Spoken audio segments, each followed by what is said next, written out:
When I first came to the OPI program, I had little to no boundaries with myself or anybody, and that's the sad reality of my life. I was hanging out with people I shouldn't have been spending time with. I was doing things that I really shouldn't have because they weren't healthy for me or like my family or my friends or anything.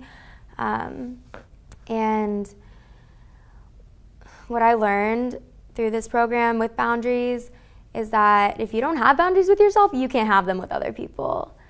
The boundaries that I've learned are just that I need to put myself before anyone else. I was a huge people pleaser, and I just really wanted everyone to like me.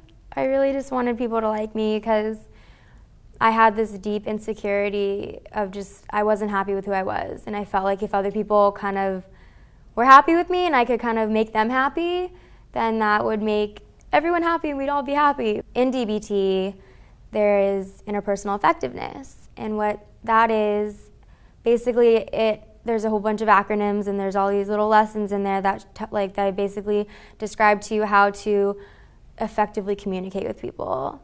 So one of the acronyms is Dear Man. So that stands for describe, express, assert, reinforce, be mindful, appear confident, and negotiate. So yeah, basically if you go through that little acronym in your head while you're communicating with somebody, it's really helpful because not only are you expressing to them what you really need, but you can just at the end, negotiate and come to terms with what works for them as well. So that can really help maintain your relationships with people while also keeping your boundaries and making sure that you're getting what you need. I suffer from codependency traits, but my codependency traits kind of come out differently. I'm not the people pleaser, I'm the controller.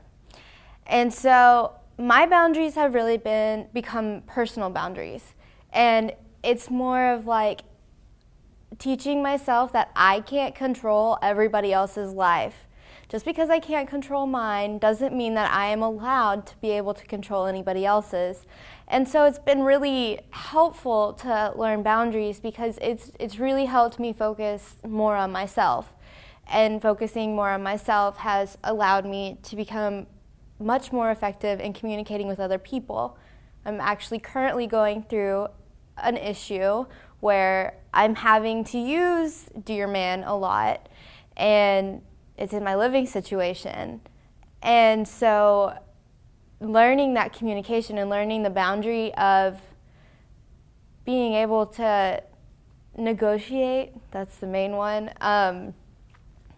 It's been very difficult for me to learn, but it's shown to be very helpful in my relationships with this person and with several other people. And I think communication is my biggest boundary because I used to not care about what other people thought, and it was always my way or the highway. So learning that boundary of being in control of myself and knowing that I can't control others was very huge for me. It was very huge.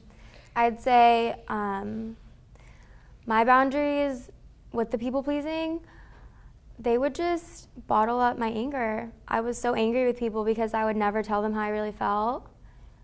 It was always a struggle for me to communicate and tell people exactly how I was feeling or tell them what I needed, what I wanted, and that end result, I was so angry. And then what happens to all the anger, eventually it just builds up and you get really angry and you explode. And then you can't function. And that's what happened to me so many times, that this is why I realized I needed help, was because of my anger and my anxiety. And that so much of that just was from my boundary issues, just because of not being able to stand up for myself, feeling like I was being manipulated and even kind of bullied in certain situations. Like people say, oh, when you're younger you're bullied, or it's kind of, mentioned a lot in high school or middle school, elementary school even, but it is everywhere. It's everywhere in everyday life. And if you can't set up boundaries for yourself in those situations, you're just going to be unhappy.